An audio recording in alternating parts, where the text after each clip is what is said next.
श्री स्वामी समर्थ, जय जय स्वामी समर्थ, श्री स्वामी समर्थ, जय जय स्वामी समर्थ.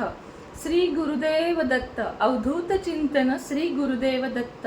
दत्त जयंती आपल्या सर्व स्वामी सेवेकऱ्यांची आणि दत्त सेवेकरांसाठी खूपच महत्त्वाचा दिवस, तो म्हणजे दत्त जयंती.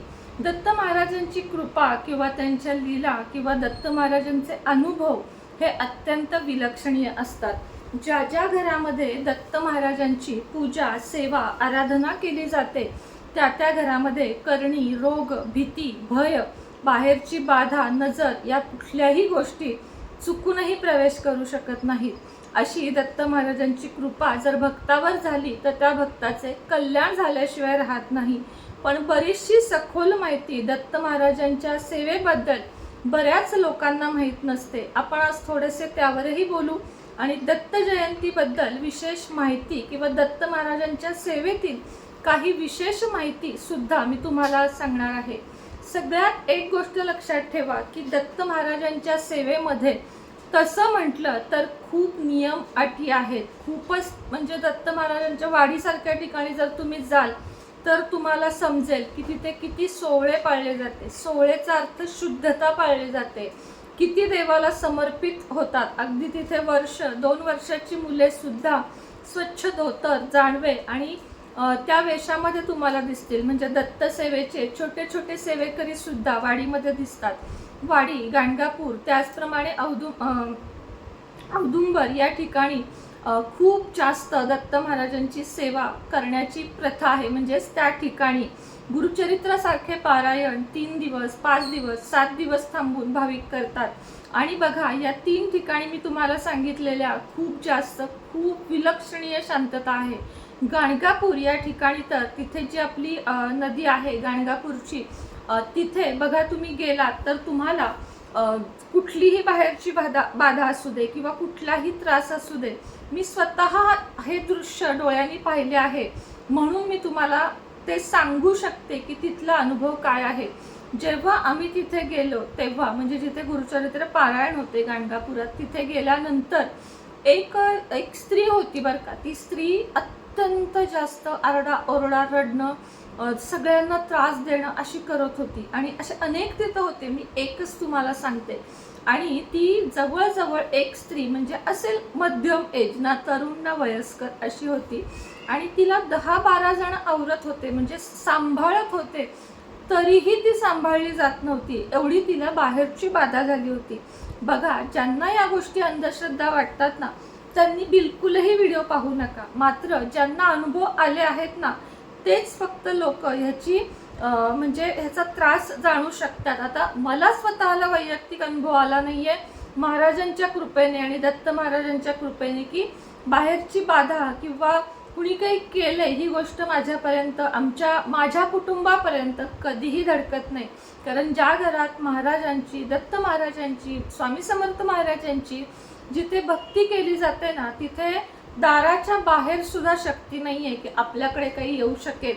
मात्र काही लोक बाहेर जातात. आता एक केस मी तुम्हाला सांगते इथे त्या लेडीजचं सांगण्याच्या आधी, की एक 7-8 वर्षाचा मुलगा होता आणि तो आईवडिलांबरोबर बाहेर फिरायला गेलेला होता. आणि त्याने काय केलं, त्याला म्हणजे बाथरूमला लागली, म्हणजे काय म्हणतो त्याला आपण, त्याला फ्रेश व्हायचं होतं म्हणून एक पेट्रोल पंप वगैरे काही न बघता त्याला एका झाडाखाली थोडंसं झाडीमध्ये जाऊन त्याला बसवलं. त्या क्षणानंतर तो मुलगा 14 वर्षाचा होत आलेला आहे, तरीही त्याच्यामधली ती जी वाईट शक्ती आलेली आहे. आता मनोरुग्ण असेल तर त्याची लक्षणं आधीपासून दिसली पाहिजेत, पण ते अचानक म्हणजे चांगला नेलेला मुलगा येताना सावरू शकत नव्हते अशा तो मुलगा झाला. तो एकदम वेगळ्याच झोनमध्ये आहे. अशा पण केसेस आहेत. आणि त्या ताईंचा मला स्वतः कमेंट आला होता, तेव्हा मी त्यांना एकच सांगितलं की अशा गोष्टींसाठी मी सेवा किंवा उपाय देईन, एवढी मी मोठीही नाही आणि मी ज्ञानीही नाही आणि माझी सेवा इतकी नाही की मी तुम्हाला याच्यावर उपाय सांगू शकेल. मात्र गाणगापूरला जर तुम्ही गेलात आणि तिथे जर एक पाण्यामध्ये डुबकी घेतलीत आणि गाणगापूरच्या एका आरतीला जर थांबलात तर तुम्हाला अनेक प्रश्नांचे तुमच्या उत्तर मिळेल. आता त्यालाही खूप लोकांनी बघा अंधश्रद्धा, चुकीचं असा समज दिलेला आहे. शेवटी ज्याचे त्याचे विचार आहेत, कोणाला पटतं कोणाला नाही. पण जिथे सायन्स संपतं, जिथं शास्त्र संपतं, जिथं डॉक्टरांची म्हणतात ना मेहनत थांबते, तिथं अध्यात्म चालू होतं. ह्याच्यावर माझा तरी पूर्णपणे विश्वास आहे. त्यामुळे मला ना अशी भीती कधीच वाटत नाही की माझ्यावर कुणी काही केलंय किंवा कुणी काही केलंय म्हणून मला असं होतंय. हा प्रश्न माझ्या मनात कधी येतच नाही, कारण तेवढा महाराजांवर विश्वास आहे की महाराजांचं दिवसातनं एकदा नाव जरी घेतलं ना तर त्याला कमी नाही. पण असू दे, काही लोकांच्या आयुष्यात हे घडतं. तर मी तुम्हाला त्या लेडीजचं सांगत होते. त्या लेडीजला कसं तरी करून त्या नदीमध्ये ती जायला तयार नव्हती, कारण ती शक्ती तिला अडवत होती की तिथं गेलीस तर तुझं हे संपणार आहे. मग तिला खूप जणांनी मिळून त्या नदीमध्ये नेलं. तिनं एक डुबकी मारता क्षणी, म्हणजे मी पण अवाक होऊन बघत राहिले होते. 4 वर्षापूर्वीची गोष्ट आहे, 3 वर्षापूर्वीची साधारण. त्या बाईने त्या पाण्यातून आल्यानंतर श्री गुरुदेव दत्त करून नमस्कारच केला. हे काय असू शकतं? हे विज्ञानाच्या पलीकडचं काहीतरी आहे, हे नक्की आहे. मला मान्य आहे आपण सुशिक्षित लोक अशा गोष्टींना कमी मानतो, मात्र काही लोकांना या गोष्टी लगेच होतात कारण निगेटिव्ह ओरा असतो. त्याच पद्धतीनं नाजूक मनाची लोक असतात, ज्यांच्यामध्ये धैर्य कमी असतं, ज्यांच्याकडे या गोष्टी पटकन कॅच होतात. अशा काही व्यक्ती असतात, त्यांना याचा त्रास होतो. आणि मग त्यानंतर त्या लेडीजला अर्थातच आरतीला नेलं, तिथलं भस्म लावलं दत्त महाराजांचं, आणि त्यानंतर ती बऱ्यापैकी कव्हर झाली. मी नाही म्हणत की पूर्ण बरी झाली, कारण निघायला जे काही असेल ते वेळ लागणारच. अगदी मी म्हणते तिला मानसिक त्रास असू दे तोही दत्त महाराजांच्या दारात शांत होतो, आणि तिला बाहेरची बाधा असू दे तोही गाणगापूरमध्ये गेल्यावर समाप्त होतो.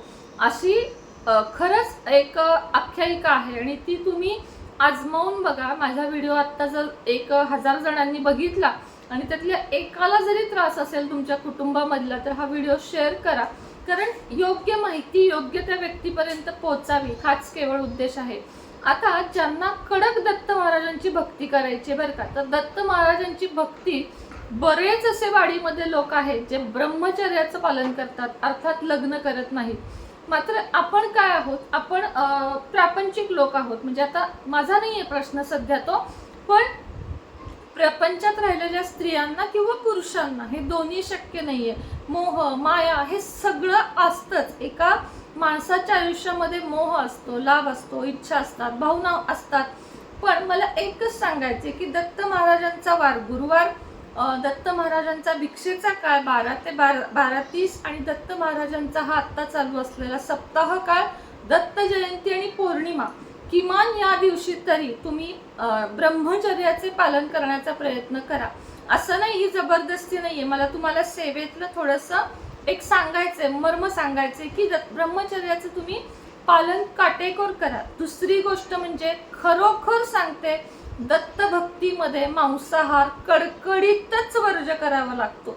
आयुष्य सुखकर व्हायचं आहे, आयुष्य सुखाचं घालवायचं आहे, तर मांसाहार वर्ज करा. आजपासून आत्तापासून ठरवा की नाही, मी मांसाहाराला हात लावणार नाही, तरच दत्त महाराजांची सेवा फळात जाते. आता ह्याच्यावर अनेक विरोधक बोलू शकतात की म्हणजे मांसाहार करतात त्यांनी सेवाच करायची नाही का? करा ना, मी तुम्हाला नाही म्हटलेलं नाहीये, पण ही अटच आहे. आता का गुरुचरित्र पारायणामध्ये लिहितात तो की मांसाहार बंद करा, ब्रह्मचर्य पाळा, पायात चप्पल घालू नका, किंवा अनेक अटी असतात. त्या का असतात? तर आपल्याला मोह माया याच्यापासून षडरिपूमधून बाहेर काढण्यासाठी हे नियम असतात की त्या 7 दिवसामध्ये आपल्याला योगी बनून राहायचं असतं, ना की भोगी बनून राहायचं असतं. मग आयुष्यामध्ये भोगी राहू नका, तर योगी राहा. याचा अर्थ प्रापंच सोडा असं नाही, कायम ब्रह्मचर्य पाळा असाही नाही, कुठलाच असा अर्थ ह्याच्यातनं काढू नका. पण हे जे काही दिवस आहेत ते तरी पाळा. आणि मांसाहार तर मी म्हणते बंदच करायचा झाला ना, 100% बंद होऊ शकेल तुमचा, ह्याच्यावर माझा विश्वास आहे.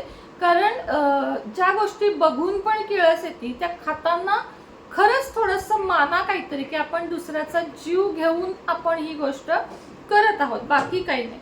मग तुम्हाला 2 गोष्टी मी सांगितल्या, त्या तुम्हाला जमत असतील पाळा. माझी वैयक्तिक कुठलीही जबरदस्ती कोणावरही नाही, किंवा कोणाच्या विरोधात मी इथं बोलण्याचा जराही प्रयत्न करत नाहीये. खरं म्हणजे मांसाहार बुधवारी नाही केला किंवा शुक्रवारी नाही केला, फक्त गुरुवारी नाही केला, तरी जर तुम्हाला ती सवय असेल तर तुमचे आचार विचार तुमच्या रक्तात गेलेल्या त्या गोष्टी त्या खरंच बदलू शकत नाहीत. म्हणून करायचं असेल तर पूर्ण स्टॉप करा, या मताची मी आहे. पण नाहीच जमत त्यांनी किमान हे वार तरी पाळा, अशी माझं तुम्हाला सांगणं आहे, वैयक्तिक सांगणं आहे बरं का. आता दत्त महाराजांच्या सेवेमध्ये सगळ्यात पहिल्यांदा आपल्या देवघरामध्ये दत्त महाराजांची मूर्ती हवी. महाराजांची तर असतील, दत्त महाराजांची मूर्ती हवी, जी माझ्याकडे आहे, मी तुम्हाला देऊ शकते. 77 57 94 94 41 या आपल्या नंबरवरून तुम्ही दत्त जयंती दिवशी मूर्ती नक्की मागवू शकता. आणि आज जरी मागवली तरी मी आजच्या आज किंवा उद्या पाठवेन, तुम्हाला ती त्या दिवशीपर्यंत पोहोचेल. तर हा झाला पहिला नियम की मूर्ती हवी. दुसरी गोष्ट म्हणजे गुरुवारी तरी किमान पिवळे वस्त्र धारण करा. महाराजांची जी मूर्ती आहे त्याच्या खाली छोटासा पाट ठेवून त्याच्यावर सुद्धा पिवळे वस्त्र घाला आणि त्याच्यावर महाराजांची मूर्ती ठेवा. दत्त महाराजांना नेहमी जानवं अर्पण करा. किमान पौर्णिमा असेल, दत्त जयंती असेल, या दिवशी तरी जानवं अर्पण करा. दर गुरुवारी आपल्याला दत्त महाराजांची सोपी आणि साधी सेवा 14वा आणि 18वा अध्याय वाचायचा. आता दत्त जयंती बद्दल बोलूया. दत्त जयंती दिवशी सुद्धा मूर्तीवर अभिषेक करा, पाणी पंचामृत पुन्हा पाणी अशा पद्धतीने. त्यानंतर दत्त महाराजांना चंदनाचा टिळा लावा, जानवे अर्पण करा, पिवळे फूल पिवळे पुष्प चाफ्याचे झेंडूचे फूल अर्पण करा. आणि त्यानंतर तुम्हाला सेवा करायची आहे. प्रसाद काय दाखवायचा तर बेसन लाडू दाखवा. दत्त महाराजांना सुद्धा बेसन लाडू प्रिय आहे. पिवळी मिठाई दाखवा, केळ दाखवा, जे काही असेल वरण भात पोळी भाजी जे असेल ते दाखवा. तुमचा उपवास असेल त्या दिवशी तर उपवासाचे पण काहीही तुम्ही दाखवू शकता. हे झाल्यानंतर आपल्याला सेवा काय करायची बघा या दिवशी. तर आपल्याला 14वा अध्याय गुरुचरित्रातला आणि 18वा अध्याय वाचायचा आहे. आणि तिसरी सेवा म्हणजे घोर कष्टोद्धारण स्तोत्र आपल्या सगळ्यांना म्हणायचं आहे. चौथी गोष्ट दत्त बावन्नी तुम्ही यूट्यूबला किंवा गुगलला सर्च करा. दत्त बावन्नी ही सुद्धा प्रचंड प्रभावी सेवा आहे. काहीच नाही ना जमलं तुम्ही फक्त या दिवशी दत्त बावन्नी म्हणा आणि या दिवशी तुम्ही जेवढं जमेल तेवढी सेवा करा. म्हणजे काही नाही ना जमत तुम्हाला यूट्यूबला लावून द्या, तुम्ही ऐका. 14वा अध्याय 18वा अध्याय दत्त बावन्नी दत्तस्तुती ह्या सगळ्या गोष्टी तुम्ही त्या दिवशी ऐका. आणि महत्त्वाचं म्हणजे गुरुचरित्रातील 14वा आणि 18वा अध्याय या दिवशी काहीही झालं तरी वाचायला विसरू नका. दत्त महाराजांच्या मंदिरात किंवा आपल्या स्वामी समर्थ महाराजांच्या मंदिरात या दिवशी जावा. हार फुले त्याचप्रमाणे खडीसाखर नारळ घेऊन जावा, पेढे घेऊन जावा. महाराजांना शरण जावा, तुमच्या अडचणी सांगा. आपण सगळे बालक आहोत, आपण सगळे क्षुद्र आहोत त्यांच्या पुढे. त्यामुळे शरण जावं, नमस्कार करावा आणि झुकावं. ते फक्त आणि फक्त महाराजांपुढं आणि आपल्या आईवडिलांपुढं. या मताची मी आहे. तुम्हाला पटलं तर हो सांगा. तर अशा पद्धतीनं सेवा करायच्या आहेत.